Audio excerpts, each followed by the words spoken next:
پہلے دعا کریں.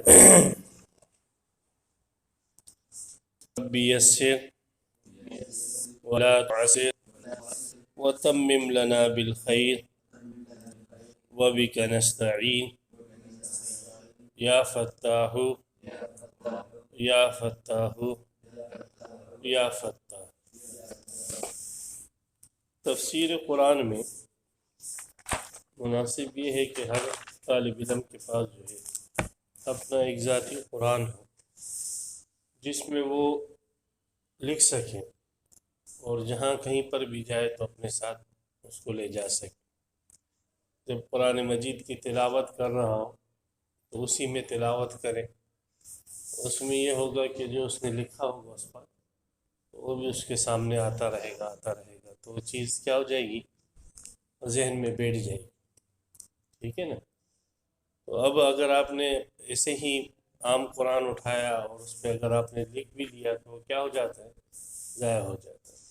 اس لیے جو درسی کتابیں ہیں، خاص کر جو دورہ حدیث کی ہے اور تفسیر قرآن ہے، تو اس موقع پر انسان اپنا ایک قرآن رکھے اور اس میں انسان کیا کرتا رہے، لکھتا رہے. وہ قرآن رکھے کہ جس میں انسان تلاوت کرتا ہے. اب اگر حافظ ہے اور 16 لائن کے قرآن میں وہ حفظ کرتا تھا تو اس کو چاہیے کہ 16 لائن کا قرآن لے لے اور اس میں پھر کچھ نہ کچھ لکھتا رہے. مشکل الفاظ کے معنی لکھے، کوئی خاص بات آ جائے وہ لکھے، کوئی حکم ہو، کوئی دلیل ہو، اس کو وہاں پہ لکھ لے. تو یہ پوری عمر کام آنے والی چیز ہے. ٹھیک ہے نا. اور اسی طریقے سے وہ چیز اس کے ذہن میں کیا ہو جائے گی، بیٹھ جائے گی، راسخ ہو جائے گی. تفسیر جو ہے باب تفعیل سے ہے. فسر یفسر تفسیرا،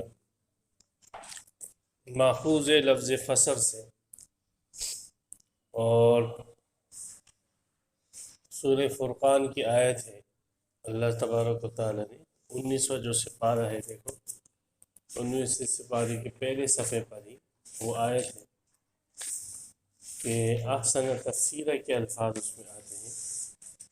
اللہ تبارک و تعالیٰ فرماتے ہیں وَلَا يَأْتُونَكَ بِمَثَلٍ إِلَّا جِئْنَاكَ بِالْحَقِّ وَأَحْسَنَ تفسیرا. پہلا صفحہ یہ 16 لائن کا جو آیت نمبر جو ہے یہ 33 ہے یا 34 ہے، 33 ہے. تو اس لفظ سے ماخوذ، اس علم کا نام کیا رکھا ہے، علم تفسیر. کیا نام رکھا ہے، اس آیت سے ماخوذ کر علم تفسیر. اس علم کا ایک دوسرا نام ہے علم تعویل. اس کو کیا کہتے ہیں، علم التعویل بھی کہتے ہیں. ٹھیک ہے نا. اور یہ اس آیت سے ماخوذ ہے جو سورہ آل عمران میں ہے وَمَا يَعْلَمُ تَعْوِيلَهُ إِلَّا اللَّهُ. اس آیت سے ماخوذ. تو دونوں نام ہیں مشہور اس فن کے. اس کو تفسیر بھی کہتے ہیں اور اس کو تعویل بھی کہتے ہیں. تو تفسیر جو ہے یہ ماخوذ ہے، اس کا جو مادہ ہے وہ فسر ہے، فا سین را. فسر کے معنی ہے تبین کے، وضاحت کے. اس کے وضاحت کے. ٹھیک ہے نا. تو اس فن کو جو ہے تفسیر اس لیے کہا جاتا ہے کہ اس میں قرآن مجید کی آیتوں کی وضاحت کی جاتی ہے. اسم با مسمہ ہے. ٹھیک ہے. قرآن مجید کی آیتوں کی اس میں کیا ہوتی ہیں، وضاحت ہوتی ہے. اس لیے اس فن کا نام کیا رکھا ہے، علم تفسیر. اور اسی وجہ سے تفسیرہ کا لفظ آتا ہے. کون سا، تفسیرہ. تفسیرہ کہتے ہیں قارورہ کو. قارورہ جانتے ہیں، نہیں جانتے. آج کل جو ہے وہ لوگ، آج کل تو ڈاکٹری زمانہ ہے تو وہ مریض کا خون لیتے ہیں اور خون چیک کر کے اس میں دیکھتے ہیں کہ اس میں یہ بیماری ہے، یہ بیماری ہے. صحیح نا. پہلے زمانے میں زیادہ تر خون نہیں لیتے تھے، پیشاب لیتے تھے. پیشاب کے ذریعے سے کیا کرتے تھے، معلوم کرتے تھے کہ اس آدمی کو کیا بیماری ہے. ٹھیک ہے نا. تو یہ جو قارورہ، اس کو قارورہ کہتے ہیں، خون کی صورت میں ہو، پیشاب کی صورت میں ہو. تو اس کو تفسیرہ کہتے ہیں عربی زبان میں. کیا کہتے ہیں، اس لیے کہ اس سے بھی انسان کی بیماریوں کی کیا ہو جاتی ہے، وضاحت ہو جاتی ہے. تو یہ اس کے لغوی معنی ہیں تفسیر کے. دوسرا لفظ ہے تعویل. اس فن کا دوسرا نام ہے تعویل. تعویل کا مادہ ہے اول، حمزہ واو لام، یہ بھی باب تفعیل سے اول یؤول تعویل ہے۔ تعویل کے معنی رجوع کے، کیا معنی ہے؟ رجوع اور لوٹنے کے معنی۔ تو اس فن کا نام جو ہے تعویل اس لیے رکھا گیا ہے کہ اس میں قرآن مجید کے الفاظ کو ان کے معنی کی طرف لوٹایا جاتا ہے۔ ایک لفظ ہوگا، اس کی مختلف معنی ہوگی، جیسے آپ لوگوں نے پڑھا ہے ثلاثۃ قروء، قروء کے کتنے معنی پڑھیں؟ 2 معنی۔ بھئی یہ حیض کا معنی ہے، طہر کا، تو کسی معنی کی طرف کیا کرنا؟ پھیر دینا، ٹھیک ہے؟ تو اس کو کیا کہتے ہیں؟ تعویل کہتے ہیں۔ کیا کہتے ہیں؟ تعویل کے معنی پھیرنا، رجوع کرنا۔ تو اس فن کو جو ہے علم تعویل اس لیے کہا جاتا ہے کہ اس میں قرآن مجید کے الفاظ کو اور اس کے معنی کو، قرآن کے جملوں کو جو ہے مختلف معنوں کی طرف پھیرا جاتا ہے۔ یہ تو ان دونوں کے نام ہو گئے، علم تفسیر اور علم تعویل، اور اسم اور مسمى کے اندر مناسبت بھی۔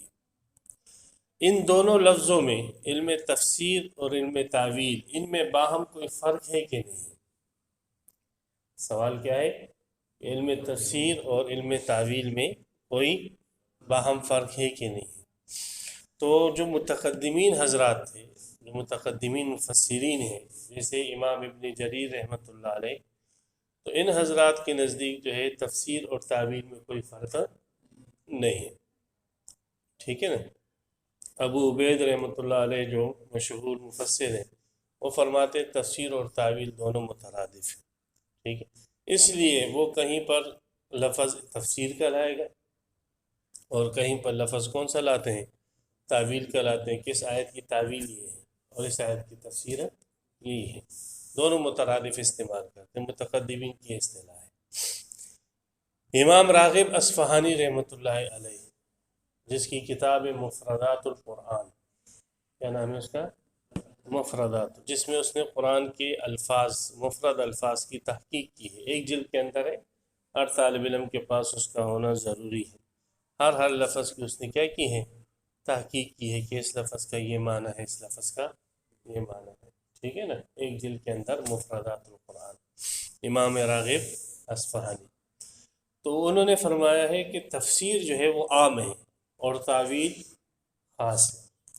کلام الہی کی جو تشریح ہوگی، اس تشریح کو تعویل کہا جائے گا، اور تفسیر عام ہے۔ کلام الہی کی تشریح کو بھی تفسیر کہے گی، اور انسانوں کے کلام کی تشریح کو بھی تفسیر کہے گی، ٹھیک ہے نا؟ کوئی حدیث ہے اور اس میں کہہ سکتے ہیں کہ اس حدیث کی تفسیر یہ ہے، ٹھیک ہے نا؟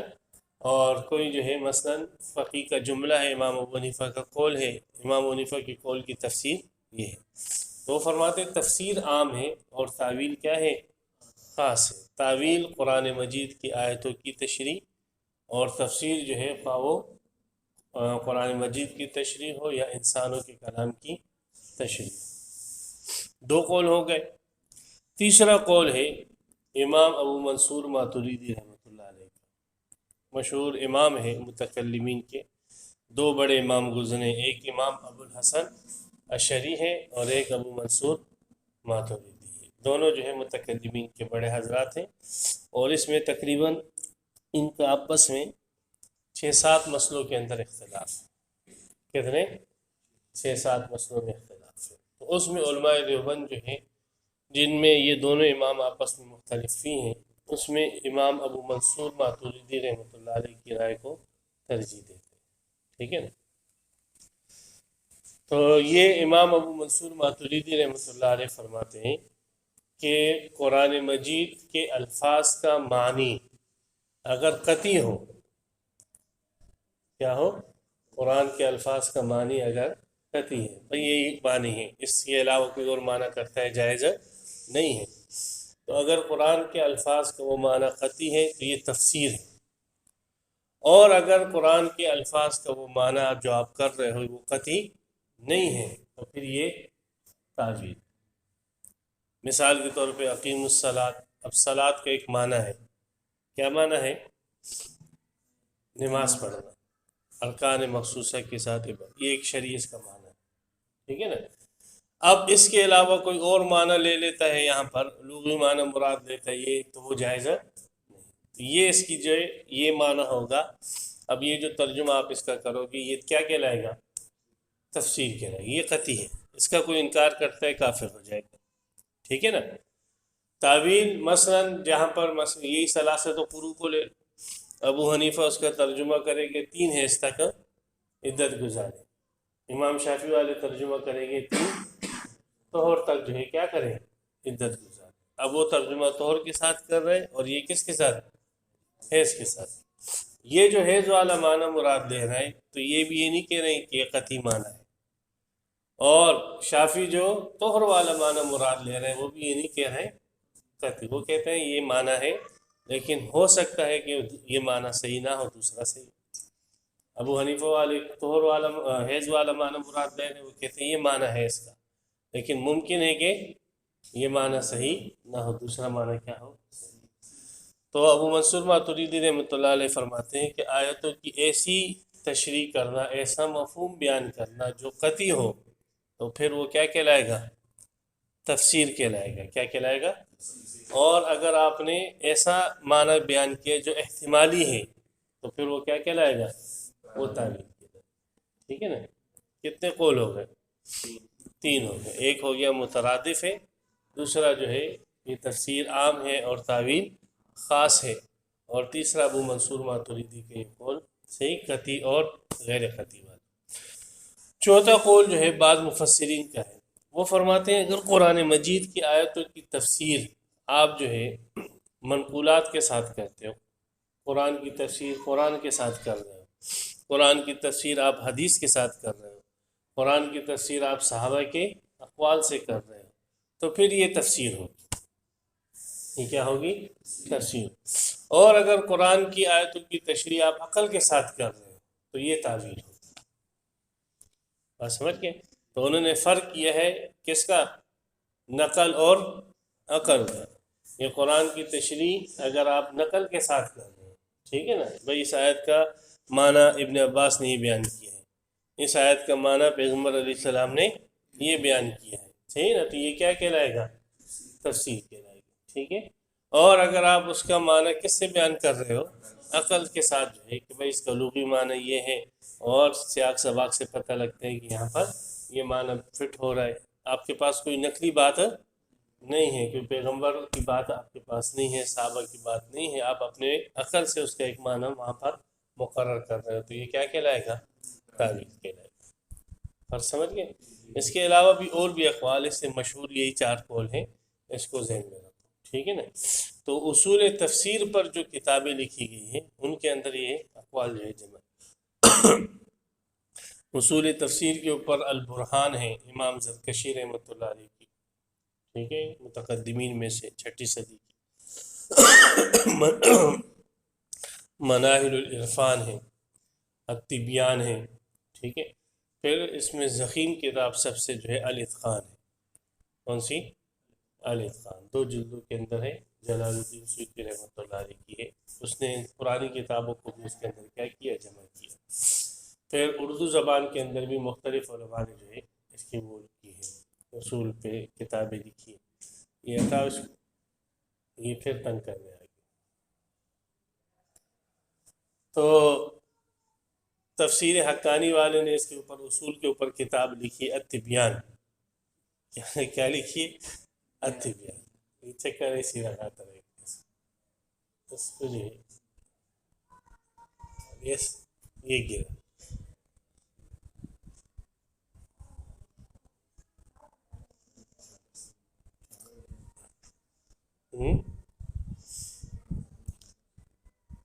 آ جائے مولانا،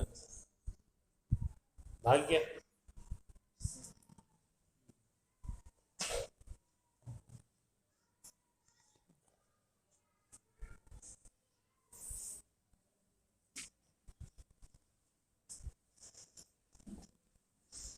تو یہ متقدمین کی کتابیں ہیں جو اصول تفسیر کے اوپر لکھی گئی.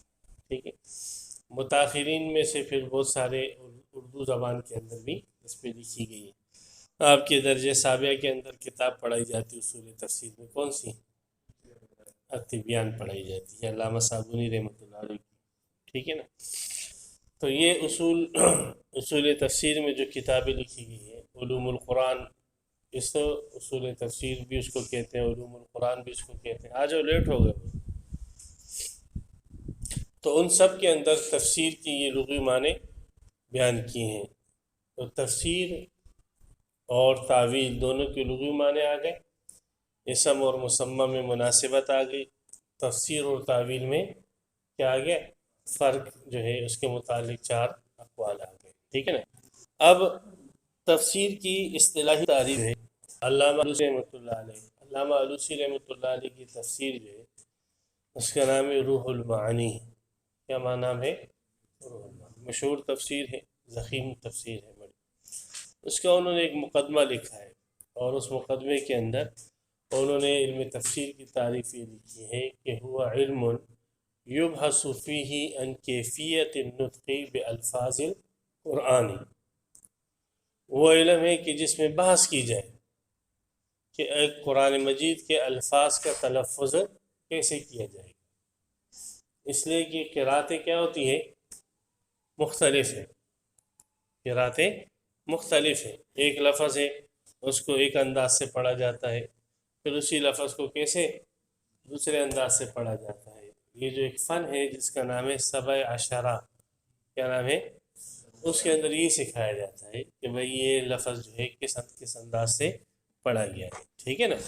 پھر ان جو مختلف قراتیں ہوتی ہیں، ان مختلف قراتوں سے پھر مختلف احکامات کیا ہوتے ہیں، نکلتے ہیں، مختلف قراتوں سے مختلف احکامات کا استنباط ہوتا ہے، ٹھیک ہے نا۔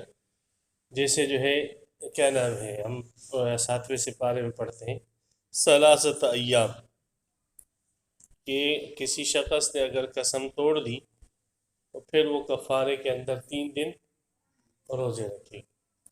عبداللہ ابن مسعود کی قرات میں 3 ایام متتابعات، 3 دن روزے رکھے، کیسے، پیدر پہ مسلسل رکھے۔ اس قرات کی وجہ سے اب حکم یہ لگا دیا گیا کہ 3 دن روزے رکھنے ہیں، اور کیسے رکھنے ہیں، پیدر پہ روزے رکھنے، ٹھیک ہے نا۔ تو پہلی چیز علم تفسیر کے اندر ضروری ہے، کیا ہے، یبحث فیہ عن کیفیت نطق بالفاظ القرآن، قرآن مجید کے الفاظ کا تلفظ، اس کی کیفیت کیسے ہوگی، اس کو بیان کیا جائے، ٹھیک ہے۔ یہ قرات کا مسئلہ ہو جاتا ہے، اختلاف القرات اسی پر۔ پھر آگے وہ فرماتے ہیں کہ وَمَدْلُولَاتِهَا، قرآن مجید کے الفاظ کے جو لغوی معنی ہیں، مفردات کے لغوی معنی، اس کو جاننا، اور شرعی معنی کو جاننا۔ مدلول کا مطلب اس کے لغوی اور شرعی معنی کو جاننا۔ مثلا صلاۃ ہے، اب صلاۃ کا لغوی معنی آپ نے جانا کہ بھئی اس کے معنی کیا ہے، با کیا ہیں، فافنا کیا ہے۔ پھر آپ نے اس کے شرعی معنی جانے، شرعی معنی کیا ہے، ارکان مخصوصہ کے ساتھ آتے ہیں، ٹھیک ہے نا۔ وہ فرماتے ہیں مفرد الفاظ کی کیا جاننا، مدلولات کو جاننا۔ مدلولات کا معنی اس کے لغوی معنی اور اس کے شرعی معنی کو جاننا۔ تیسرا وہ احکامہا، کیا کرنا، پھر اس سے نکلنے والے احکامات کو جاننا، اس کا حکم کیا ہے، ٹھیک ہے۔ الترکیبیتی والافرادیتی، کہتے ہیں وہ احکام جو ہے جملوں سے نکلے، یا وہ احکام کس سے، مفردات سے نکلے، باہر صورت جس سے بھی نکلے۔ پھر فرمایا وَمَعْنِيهَا الَّتِي تُحْمَلُ عَلَيْهَا حَالَةَ التَّرْكِيبِ، اسی طرح قرآن مجید کے جملوں کا جو معنی بنتا ہے، ان معنوں کو کیا کرنا، جاننا۔ ایک ہے مفردات کا جاننا، اور ایک کیا ہے، پورے جملوں کا معنی کو جاننا، ٹھیک ہے نا۔ اور آخر میں فرماتے وَتَتِمَّاتُ لِذَالِكَ، اور ان چیزوں کو جاننا جو اس کو مکمل کرنے والی ہے۔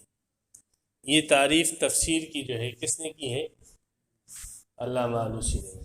یہ جامع تعریف ہے، اس کے علاوہ اور تعریفیں بھی کی گئی ہیں، لیکن یہ تعریف جو ہے یہ کیا ہے، جامع ہے، ٹھیک ہے نا۔ اس میں قرآن مجید کے الفاظ کا جاننا بھی آ گیا، اور وہ مدلولاتها، قرآن مجید کے مفرد الفاظ کے لغوی معنی اور شرعی معنی کا جاننا بھی آ گیا، واحکام الافرادیت و ترکیبیہ، اور پھر اس کے احکامات کا جاننا، خواہ وہ احکامات مرکبات سے نکل رہے ہو یا مفردات سے نکل رہے ہو، ومانیہا التی تحمل علی حالت الترکیب، اور معنی کو بھی جاننا، ٹھیک ہے نا۔ پھر آخر میں قید لگا دی وتتمات لذالک، اس کے متممات کو جاننا۔ اس کو متممات کی مثال میں پھر حضرت فرماتے ہیں جیسے ناسخ منسوخ کا جاننا، شان نزول کا جاننا، اس قصے کا جاننا جو قرآن مجید کی مبہم آیتوں کی کیا کریں، وضاحت کریں، ٹھیک ہے نا۔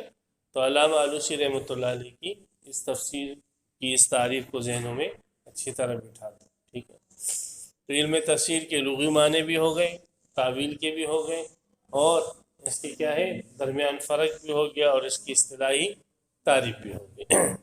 اب علم تفسیر کا موضوع، تو موضوع واضح ہے، کیا ہے موضوع؟ ہر علم کا موضوع ہوتا ہے جس سے اس فن میں بحث کی جائے۔ علم تفسیر میں کس سے بحث کی جاتی ہے بھائی؟ اس سے نا، کس سے؟ کلام اللہ سے، قرآن مجید سے، ٹھیک ہے نا، قرآن کی آیات سے بحث کی جاتی ہے۔ تو اس لیے علم تفسیر کا موضوع کیا ہوا؟ کلام اللہ۔ علم تفسیر کا موضوع کلام اللہ ہوا، ٹھیک ہے۔ علم تفسیر کی غرض و غایت کیا ہے وہ بھی واضح، کیا ہو سکتی ہے غرض و غایت؟ نہیں، تعریف کے اندر خود ہی غرض و غایت آ جاتی ہے۔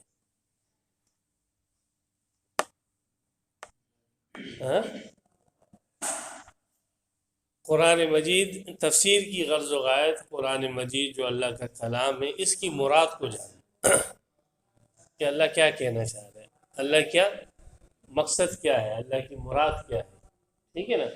تو علم تفسیر کے ذریعے سے ہم اللہ کی مراد کو جاننے کی کوشش کرتے ہیں۔ آگے بات ذہن میں، تو یہ خلاصہ یاد رہے گا۔ یہ علم تفسیر کی تعریف لغوی، اصطلاحی، تعویل کے معنی بھی آ گئے، اور کیا نام ہے اس کا موضوع بھی آ گیا، اس کی غرض و غایت بھی آ گئی، اور اس کی فضیلت۔ تو علم کے متعلق جتنے فضائل آئے ہیں نا، وہ سب فضائل کس پر ہیں؟ وہ علم تفسیر پر۔ اس لیے کہ شریعت میں علم ہی کس کا نام ہے؟ قرآن کے علم کا نام، حدیث کے علم کا نام، ٹھیک ہے نا۔ تو علم کے جتنے وہ فضائل آپ لوگ پڑھتے ہوں کہ پر بچھا دیتے ہیں فرشتے، اور چونٹیاں دعائیں کرتی ہیں، اور مخلوق، یہ جتنے فضائل ہیں وہ سارے کے سارے فضائل کس کے لیے؟ صحیح نا۔ اسی طرح فرمایا خیرکم من تعلم القرآن وعلم، خاص کر جو قرآن کے الفاظ کے ساتھ فضائل آئے ہیں وہ بھی مفسرین محدثین نے باقاعدہ باب قائم کیا ہے، صحیح کہ نہیں، فضائل قرآن کے نام سے۔ بعض محدثین تھے، مفسرین تھے، وہ لوگ جو ہے قرآن مجید کے متعلق اور فضائل کے متعلق جھوٹی حدیثیں بناتے تھے۔ تو کسی نے ان سے کہا کہ آپ لوگ جھوٹی حدیثیں کیوں بناتے ہو اسے قرآن مجید کی صورتوں کے فضائل کے متعلق؟ کہتے تاکہ لوگوں کو کیا ہو جائے، ترغیب ہو جائے، لالچ ہو جائے، تاکہ لوگ کیا کریں، قرآن پڑھیں۔ تو یہ بھی ایک جماعت تھی، صحیح کہ نہیں، دوسری صدی کے اندر، جو لوگوں کو قرآن کی طرف متوجہ کرنے کے لیے کیا کرتی تھی، اس قسم کی جھوٹی حدیثیں بناتی، ترغیب دیتی۔ تو بہرحال علم تفسیر کا حکم ہے، قرآن مجید کے سیکھنے کا حکم ہے، صحیح کہ نہیں۔ اس میں جتنا غور غوص کرے، اپنی عمریں اس میں صرف کرے انسان، اس لیے کہ مقصد یہی ہے۔ مقصد کیا ہے بھائی؟ یہ تمام علوم کا مقصد ہے، جو ہم نحو پڑھتے ہیں، صرف پڑھتے ہیں، اور فقہ پڑھتے ہیں، اور کیا نام ہے منطق ہے، اور دوسرے تیسرے بلاغت وغیرہ، ان سب کا مقصد قرآن مجید ہے۔ اس لیے اس علم کے اوپر، علم تفسیر پر انسان اپنی عمریں صرف کرے، تو یہ عمریں جو ہے کس پہ لگے گی؟ مقصد پر۔ اس کی ترتیب یہ ہوتی ہے کہ سب سے پہلے انسان کو قرآن مجید کے لفظی ترجمہ آ جانا چاہیے، یہ ازحد ضروری ہے۔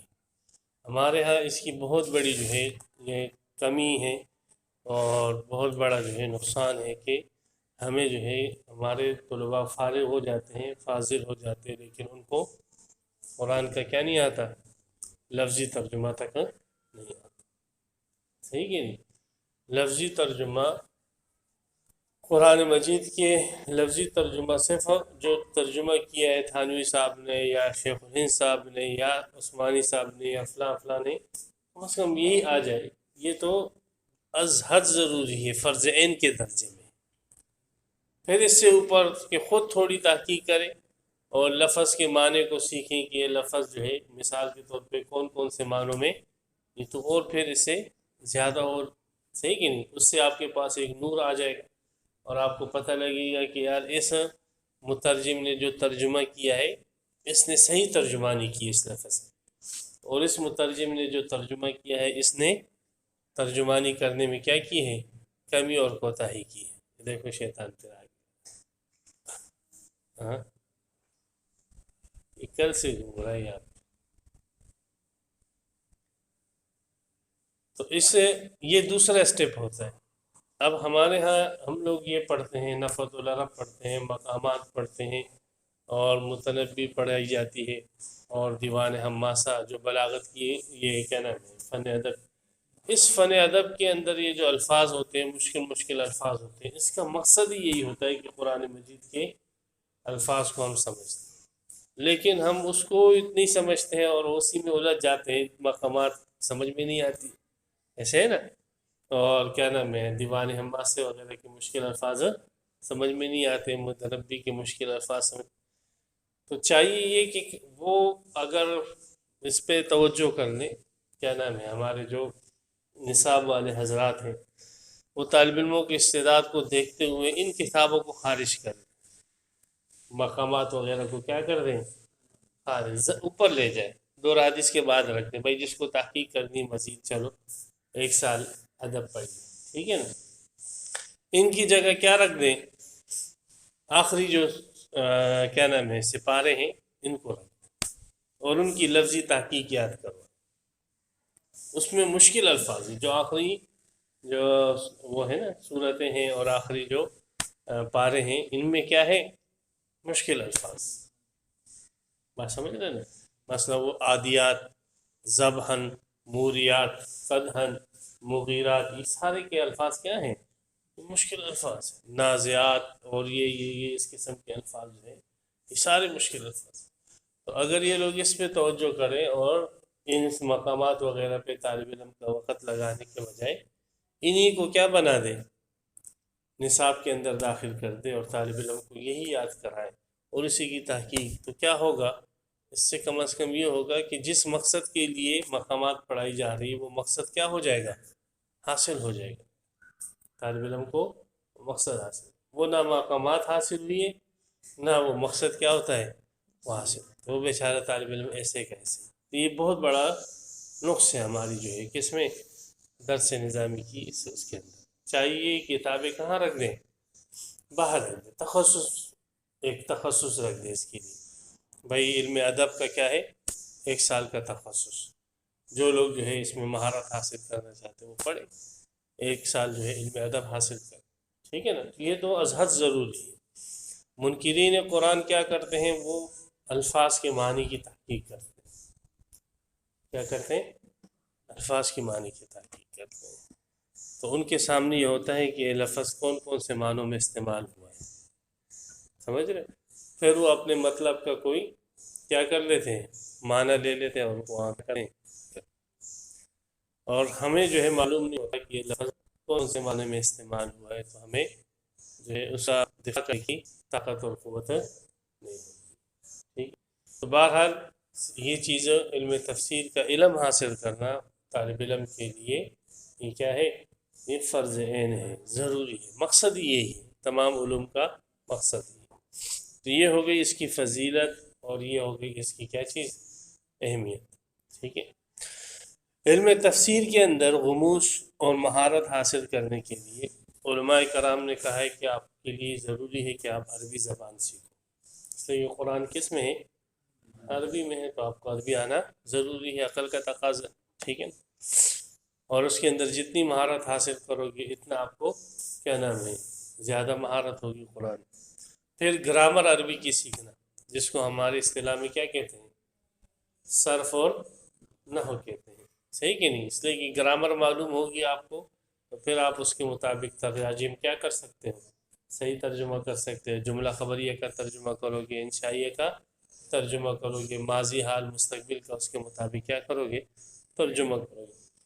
تیسری چیز جس کا جاننا جو ہے وہ ضروری ہے وہ ہے حدیث کا، اس لیے کہ قرآن مجید کے الفاظ دو قسم پر ہیں۔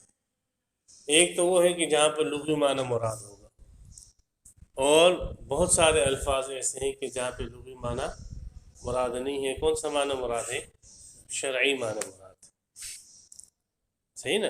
جیسے یہ مثال اقیم الصلاۃ، اب صلاۃ کے کون سے معنی مراد ہے؟ شرعی معنی مراد ہے۔ آت الزکوٰۃ میں زکوٰۃ کے شرعی معنی، اور یہ شرعی معنی ہمیں کہاں سے معلوم ہوگی؟ حدیث سے۔ شرعی معنی ہمیں حدیث سے، حج کے لفظ آ گیا، صوم کا لفظ آ گیا، ٹھیک ہے نا؟ یہ ساری اصطلاحات ان کی وضاحتیں کہاں سے ہوگی؟ حدیث سے۔ اگر آپ نے حدیث کو چھوڑ دیا تو آپ اس کی وضاحت نہیں کر سکتے، ٹھیک ہے نا؟ تو اس لیے علم حدیث کا حاصل کرنا قرآن مجید کی تفسیر کے لیے کیا ہے؟ ضروری۔ اسی طرح بعض مرتبہ آیت ہوتی ہے وہ مجمل ہوتی ہے، اور پیغمبر علیہ السلام اس کی کیا کر دیتے ہیں؟ وضاحت اور تشریح کر دیتے ہیں۔ بعض مرتبہ آیت عام ہوتی ہے، پیغمبر علیہ السلام اس کو خاص کر دیتے ہیں۔ بعض مرتبہ آیت جو ہے وہ اس کا حکم ایک وقت تک ہوتا ہے، پیغمبر علیہ السلام بتلا دیتے ہیں کہ یہ حکم اس کا کیا ہو چکا ہے؟ ختم ہو چکا ہے، اب یہ دوسرا حکم آ چکا ہے، ٹھیک ہے نا؟ اس کی مثالیں آ جائیں گی۔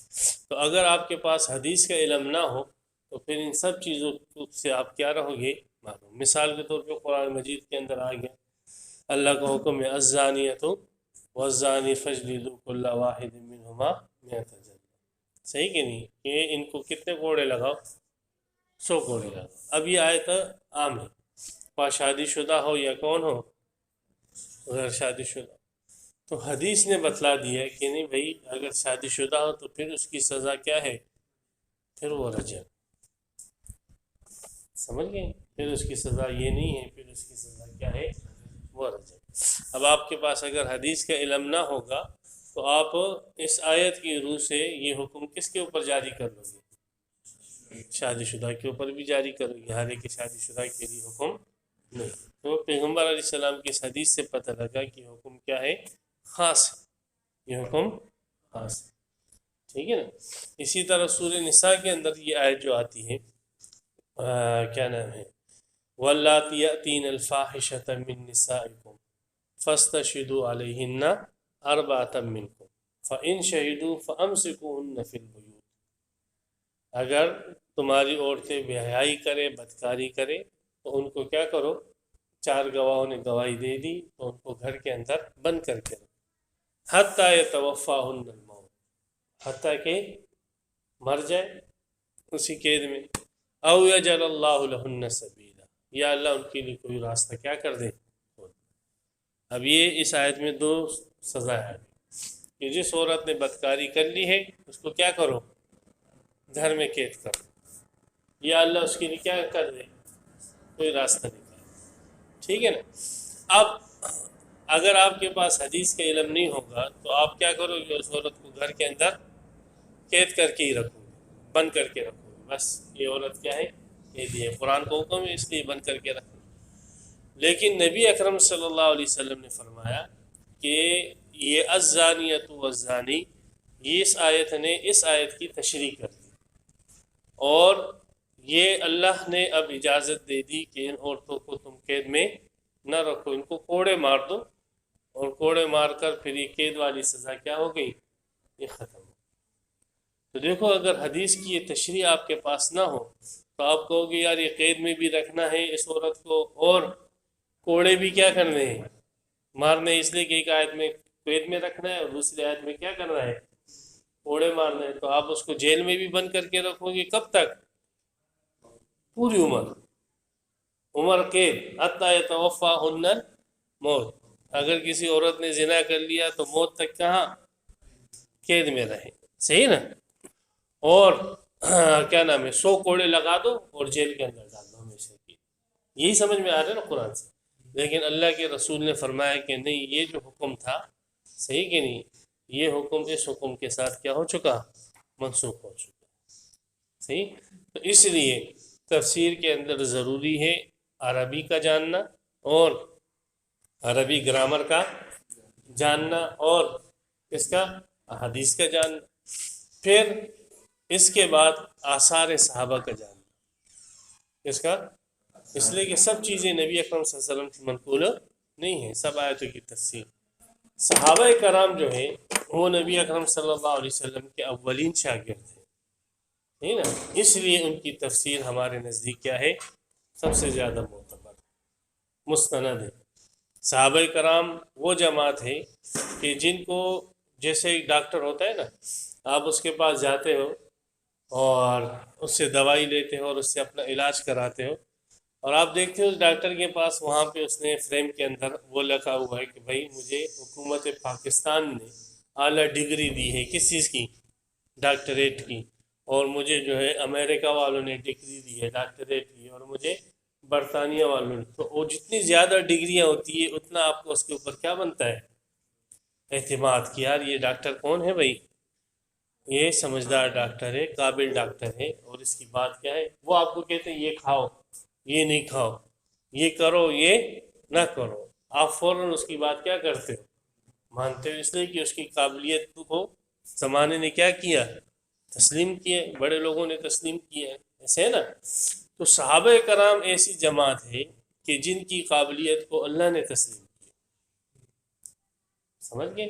اللہ نے فرمایا اولئک الذین امتحن اللہ قلوبہم للتقوی. ٹھیک ہے نا. ان کے دلوں کا ہم نے امتحان لیا، اور امتحان کس چیز میں؟ تقوی کے اندر لیا. اور تقوی کے امتحان میں سب کیا ہو گئے؟ پاس ہو گئے. اور ان اکرمکم عند اللہ اتقاکم. اور پھر ان کو ایک سرٹیفکیٹ جاری کر دیا. کون سا؟ رضی اللہ عنہم ورضوا عنہ. یہ سند جو ہے رضا کی جو سند ہے، یہ سب سے بڑی سند ہے، سب سے بڑی سند. جنتی جب جنت میں چلے جائیں گے تو کافی عرصے کے بعد اللہ سبحانہ و تعالیٰ جو ہے جنتیوں سے مخاطب ہو کر فرمائے گے هل رضیتم، کیا تم لوگ راضی ہو، خوش ہو؟ تو وہ کہے گی یا اللہ ہم کیوں راضی نہ ہوں؟ الم تبیض وجوہنا، الم تدخلنا الجنہ وتنجنا من النار. آپ نے ہمارے چہروں کو سفید کیا، آپ نے ہمیں جنت میں داخل کیا، جہنم سے ہمیں نجات دی، ہم کیوں خوش نہیں ہوگی؟ تو اللہ تعالیٰ فرمائے گے میں نے تمہیں سب چیزیں دی ہے لیکن ابھی تک ایک چیز تمہیں نہیں دی. تو عرض کرے گی یا اللہ وہ کون سی چیز ہے؟ تو اللہ تعالیٰ فرمائے گے احل علیکم رضوانی فلا اسخط علیکم بعدہ ابدا. آج میں تمہیں اپنی رضامندی دے رہا ہوں، آج میں تمہیں کیا کر رہا ہوں؟ رضامندی اپنی دے رہا ہوں. ورضوان من اللہ اکبر. سورۃ طٰہٰ. اللہ کی رضامندی جنتوں سے بھی بڑھ کر کی چیز. تو یہ رضامندی عام مومنین کو کب ملے گی؟ جنت میں جانے کے بعد. اور اللہ نے صحابہ کو کہاں دی؟ دنیا کے اندر. تو یہ ایسی سند ہے کہ جس سند نے ان کے قول فعل امر ہر چیز کا کیا کر دیا ہے؟ کیا نام ہے؟ محفوظ قرار دیا. اب وہ جو قول کرے گے، جو فعل کرے گے، صحیح کہ نہیں، اور جو عقیدہ بیان کرے گی، وہ سارا اللہ کی رضا کے دائرے کے اندر ہوگا. سمجھ گئے؟ ان کا وہ قول بھی ایسا ہوگا جس سے اللہ راضی ہوگا، ان کا فعل بھی ایسا ہوگا جس سے اللہ راضی ہوگا، اور ان کا اعتقاد عقیدہ بھی ایسا ہوگا جس سے کون؟ اللہ راضی ہوگا. سمجھے نا؟ اب دیکھو ایک ڈاکٹروں کو جو سند ملی ہے اور جس کی وجہ سے ہمارا اس پر اعتماد ہوا تھا، تو یہ تو وہ جن لوگوں نے اس کو سند دی ہے ان کی موجودہ حالت کو دیکھ کر دی ہے نا. مستقبل کا ان کو علم نہیں تھا. وہ ڈاکٹر جو تھا ہو سکتا ہے اس کا دماغ خراب ہو گیا بعد میں، صحیح نا، مینٹل ہو جائے، پاگل ہو جائے. صحیح. پھر وہ ڈاکٹر پاگل ہونے کے بعد بولتے ہیں میں علاج کرتا ہوں، میرے پاس ڈگری ہے. تو آپ کیا کہو گے؟ تمہیں ڈگری تو اس وقت دی گئی تھی کہ جب تمہارا دماغ کیا تھا؟ صحیح تھا. اور جن لوگوں نے ڈگری دی تھی انہوں نے کوئی غلطی کی تھی؟ غلطی نہیں کی تھی. انہوں نے تو آپ کی اس حالت کو دیکھ کر کہا، لیکن ان کو مستقبل کا علم تو نہیں تھا کہ آپ جو ہے کیا نام ہے آپ کا دماغ خراب ہو جائے گا. صحیح نا؟ لیکن اللہ تبارک و تعالیٰ جو ہے اس کو نظر تو کس پر ہے؟ مستقبل پر بھی ہے نا، سمجھ گئے نا؟ ایسے نہیں ہے کہ اس نے جو ہے صحابہ کرام کو ڈگری دے دی اپنی رضامندی کی، اور پھر بعد میں اس کو پتہ لگا وہ یہ تو کیا نام ہے گناہ کرنے لگ گئے، صحیح کہ نہیں، یہ تو میری نافرمانیاں کرنے لگ گئے۔ اللہ کو معلوم تھا کہ ان لوگوں کی موت کس پر ہوگی؟ میری رضامندی پر ہوگی، صحیح نا، اس لیے اللہ تعالیٰ نے اپنی رضامندی کی سند ان کو کیا کہیں دے دی۔ اگر اللہ کو علم ہوتا کہ یہ لوگ میری نافرمانی پر مریں گے تو کبھی بھی اللہ تعالیٰ اپنی رضامندی کی سند ان کو نہ دیتے، ٹھیک ہے نا۔ تو اس لیے مسلمانوں کے نزدیک چوتھی چیز جو ہے کیا نام ہے قرآن کی تشریح میں اور تفسیر میں پیغمبر علیہ السلام کی حدیثوں کی بات کس کے اقوال ہیں؟ صحابہ کرام کے اقوال، ٹھیک ہے نا۔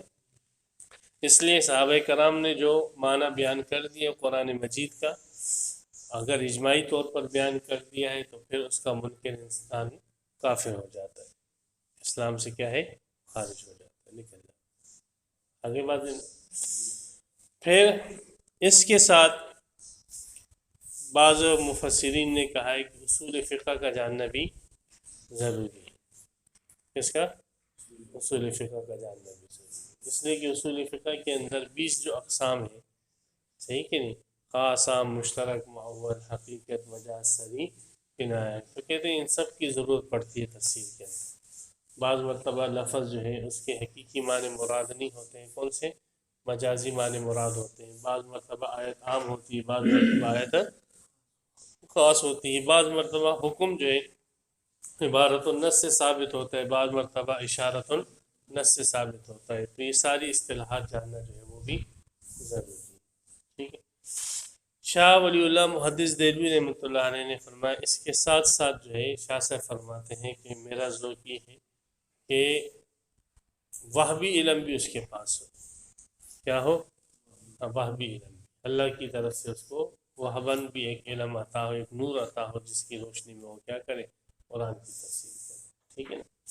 منکرین حدیث کہتے ہیں کہ نہیں، یہ جتنے علوم آپ نے بتائے ہیں یہ ضروری نہیں ہے، بلکہ بس کوئی بھی ترجمہ دیکھ کر آپ قرآن مجید کی تفسیر آپ کر سکتے ہیں۔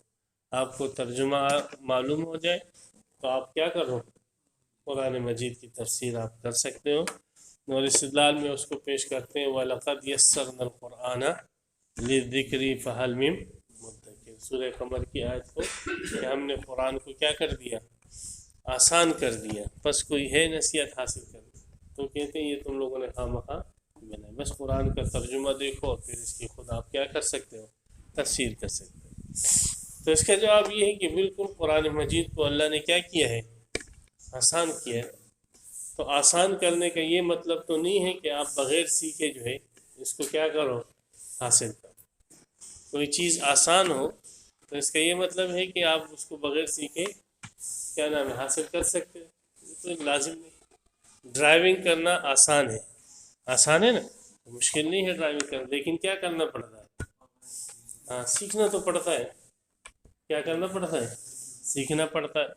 دنیا کے جتنے کام ہیں جو لوگ کر رہے ہیں، صحیح کہ نہیں، وہ سارے کے سارے کام کیا ہے؟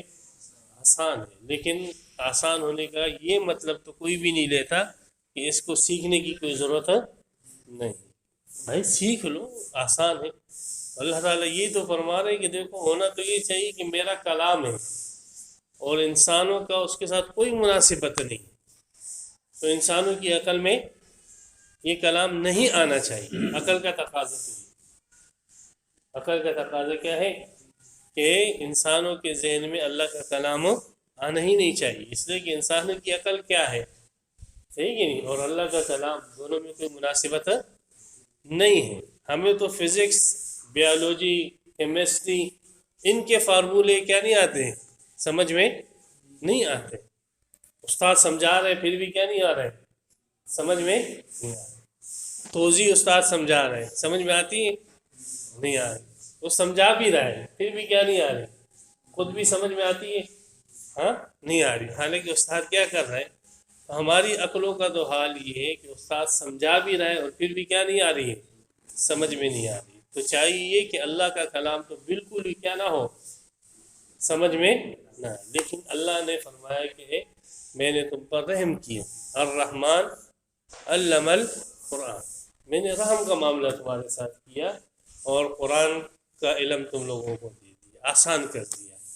تو اب آسان کرنے کا یہ مطلب تو نہیں ہے کہ آپ نے کیا نہیں کرنا ہے، سیکھنا بھی نہیں۔ اگر آسان کرنے کا یہ مطلب ہے کہ سیکھنا بھی نہیں ہے آپ نے، تو پھر تو یوں کرو کہ بچوں کو پھر کیا نام ہے نورانی قاعدہ بھی نہ دو، بل قرآن آسان ہے، بچے کیا کر لیں گے، خود ہی پڑھ لیں گے۔ بات نہیں سمجھے؟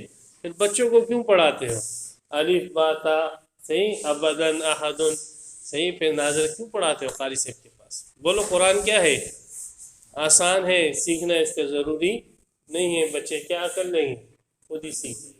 ایسے ہوتا ہے نہیں؟ آپ دیکھو قرآن مجید کے الفاظ کو سکھاتے ہو تو جیسے آپ قرآن مجید کے الفاظ کو سکھاتے ہو، صحیح کہ نہیں، اسی طرح قرآن مجید کے معنی کو بھی کیا کرو بھائی، سکھاؤ۔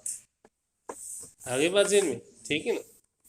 تو یہ ان لوگوں کی غلط فہمی ہے کہ انہوں نے یہ سمجھا کہ قرآن مجید آسان ہے، تو آسان ہونے کا مطلب یہ ہے کہ اس کا سیکھنا ضروری نہیں ہے، نہیں، اس کا سیکھنا کیا ہے بھائی، ضروری، ٹھیک ہے۔ تو یہ مختصر جیسی میں نے بات کی علم تفسیر، تعویل اور ان کے درمیان فروق، اس کی اصطلاحی تعریف، اس کی فضیلت اور اس کی اہمیت، اور اس کے لیے جو ضروری علوم ہیں اس کا اجمالاً میں نے آپ کے سامنے کیا کیا، ذکر کیا۔ علم تفسیر کا موضوع جو ہے وہ قرآن مجید ہے، آیات قرآنیہ ہے قرآن مجید۔ اور قرآن مجید کا موضوع کیا ہے، اب بولو قرآن مجید کا موضوع؟ علم تفسیر کا موضوع تو ہو گیا قرآن، قرآن کا موضوع کیا ہے، قرآن کس بات کے اوپر بحث کرتا ہے، بتاؤ؟ توحید پر، رسالت پر اور قیامت پر، ٹھیک ہے، صحیح نا؟ تو اس کو ہم اور جو ہے مختصر کریں، اس کو ہم اور کیا کریں، مختصر۔ دیکھو انسان کیا کرتے ہیں، جزیات سے کلیات کو اخذ کرتا ہے، انسان ہے، صحیح، زید امر بکر، اس سے کلی بنا دی، کون سی، انسان۔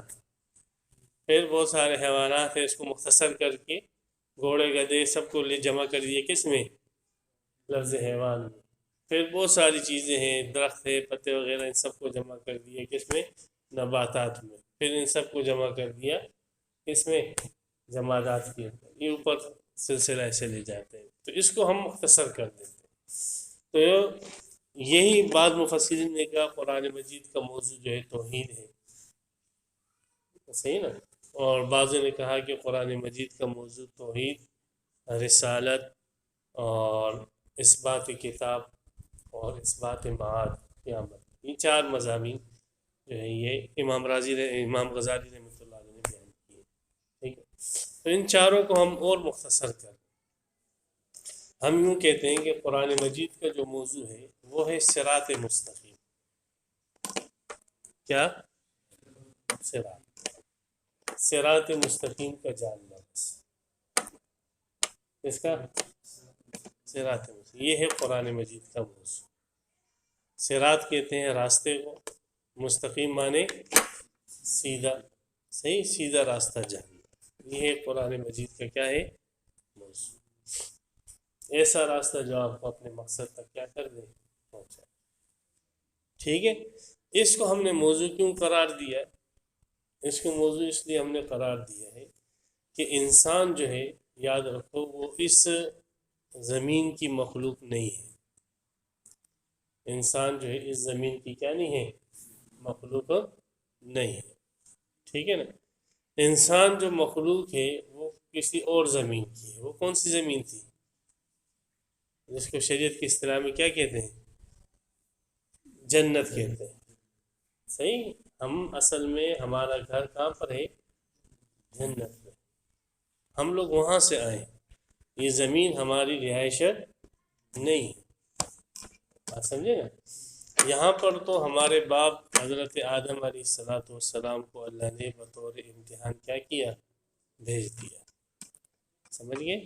ورنہ آپ دیکھتے ہو یہاں پر کا موسم یہ ہمارے مطابق نہیں ہے، ہمیں سردی لگتی ہے، اس سے بچنے کے لیے ہم جو ہے گرم کپڑوں کا انتظام کرتے ہیں، یہاں پہ گرمی ہمیں لگتی ہے جس سے بچنے کے لیے ہم پھر پنکھوں کا اور کیا نام ہے ایئر کنڈیشن اور اے سی وغیرہ کا انتظام کرتے ہیں، یہاں پر ہم بیمار ہوتے ہیں، یہاں پر ہمیں موتیں آتی ہیں، یہاں پر ہمیں ہر قسم کی پریشانیاں امراض یہ چیزیں لاحق ہوتی ہیں، صحیح کہ نہیں؟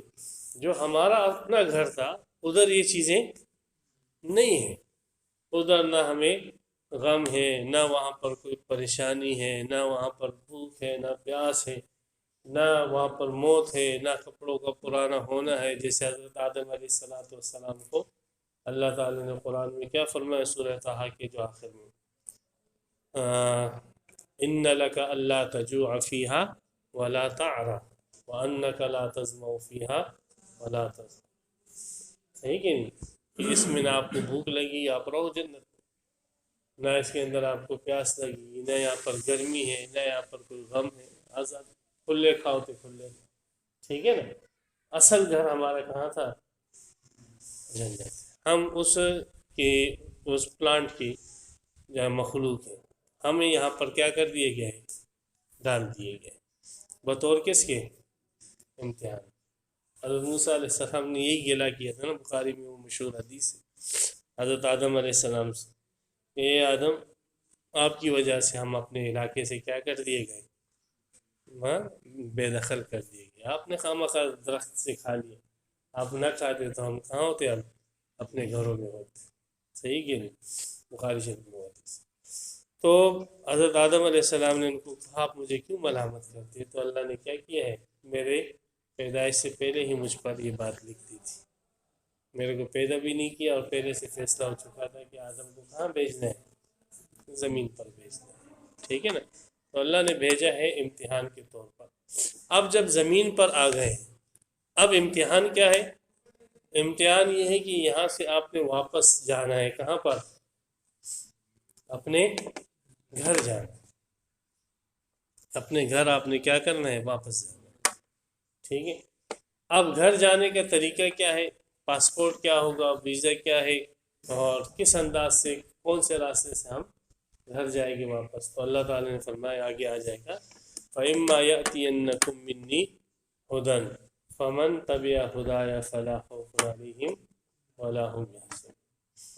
صحیح، گھر جانا ہے تو میں تمہارے پاس ہدایت بھیج دوں گا، ہدایت معنی گائیڈنس، صحیح، ایک گائیڈر بھیج دوں گا، ایک رہنما بھیج دوں گا، رہنمائی تمہاری ہوگی، صحیح، وہ تمہیں بتلا دے گا کہ تمہیں کیسے جو ہے اپنے گھر تک پہنچنا ہے، صحیح نا؟ اور گھر تک پہنچنے کے لیے وہ جو آپ کو رسول کی صورت میں جو گائیڈ آ جائے، رہنما آ جائے، کتابوں کی صورت میں جو آپ کے پاس گائیڈ آ جائے، آپ نے اس کے اوپر عمل کر کے اور اس کے مطابق عقیدہ رکھے آپ نے اپنی زندگی گزارنی ہے، 40 سال، 50 سال، 60 سال، 70 سال کی زندگی آپ نے اس ہدایات کے مطابق گزارنی ہے، پھر میرا وعدہ ہے کہ میں آپ کو آپ کی کیا کر دوں گا؟ گھر بھیج دوں گا، سمجھ گئے؟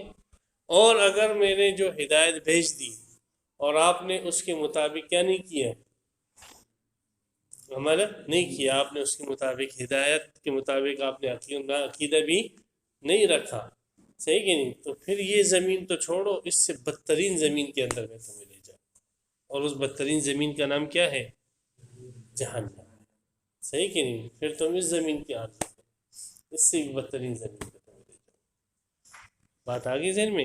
تو اب ہے ہمیں ہمارے واپس جانے کا جو راستہ، واپس جانے کا راستہ جو ہے وہ دو چیزیں، ایمان، عمل صالح، صحیح عقیدہ، صحیح عمل، یہ ہے صراط مستقیم۔ یہ کیا ہے؟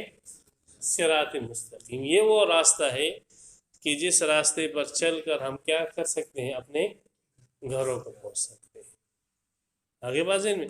تو قرآن مجید کا موضوع یہی ہے کہ وہ ہمیں کیا بتلاتا ہے؟ ایمان بتلاتا ہے، قرآن ہمیں کیا بتلاتا ہے؟ صحیح ایمان بتلاتا ہے، قرآن ہمیں صحیح عمل بتلاتا ہے، عمل صالح ہمیں بتلاتا ہے کہ انسانوں تم کیا کرو اس کے مطابق عقیدہ رکھو، یہ عقیدے رکھو، اور اے انسانوں تم یہ اعمال کرو، تو تم کیا ہو جاؤ گے، اپنے گھروں کو واپس چلے جاؤ گے۔ سمجھ گئے؟ تو اس کو ہم تعبیر کرتے ہیں اس سے کہ قرآن مجید کا موضوع کیا چیز ہے، صراط مستقیم، یعنی سیدھا راستہ، مطلب کہاں جانے والا؟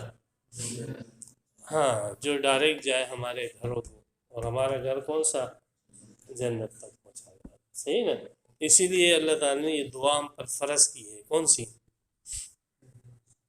کوئی دعا ہم پر فرض نہیں ہے، صحیح، لیکن یہ دعا مانگنا ہم پر کیا کر دیا؟ فرض کر دیا کہ اے اللہ ہمیں کیا کر، راستہ دکھا، مانگ، صحیح کہ نہیں، ہمیں اس راستے پر چلا، ٹھیک ہے نا، ہمیں تاکہ ہم کیا ہے اس راستے پر چل کر اپنے گھروں کو پہنچے، اور وہ راستہ ہے ایمان، عمل صالح۔ پھر جب ہم ایمان کو کھولیں گے تو ایمان کے اندر پھر توحید آ جائے گی، صحیح نا، رسالت آ جائے گی، اور کیا نام ہے، اس بات کتاب آ جائے گا، اس بات قیامت آ جائے گی، صحیح۔ اعمال کو جب ہم کھولیں گے تو اس میں پھر کیا نام ہے، عبادتیں آ جائے گی۔ اعمال کو جب ہم کھولیں گے تو اس میں معاشرت آئے گی، اس میں اخلاقیات آ جائے گی، اس میں حدود اللہ آ جائے گی، سب چیزیں جو ہے کہ اس میں اعمال کے اندر آتی ہیں۔ تو ایمان، عمل صالح، اس کا مجموعہ ہے صراط مستقیم۔ صراط مستقیم ان کو جمع کرنا ہے، اور قرآن مجید کا موضوع جو ہے وہ کیا ہے، یہ صراط مستقیم ہے، تاکہ انسانیت جو ہے اس صراط مستقیم پر چل کر اپنے گھر تک پہنچ جائے۔ سمجھ گئے؟ تو یہ صراط مستقیم دو چیزوں پر مشتمل ہے، ایک ایمان پر، اور دوسرا کس پر؟ عمل صالح پر۔ یاد رہے گا، ایک ایمان اور دوسرا کیا چیز؟ قرآن مجید میں جگہ جگہ آتا ہے، ان الذین آمنوا وعملوا الصالحات بشر الذین آمنوا وعملوا الصالحات من يعمل من الصالحات من ذکر او انثی وهو مؤمن۔ ٹھیک ہے نا، جگہ جگہ یہ چیز آتی ہے۔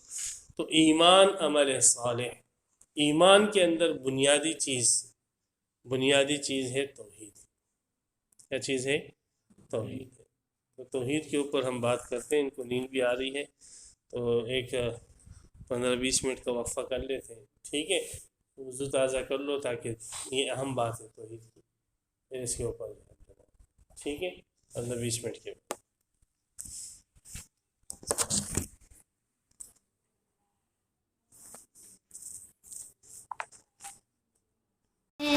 اس ذکر میں لوگوں ساتھ میرے اللہ بھی شامل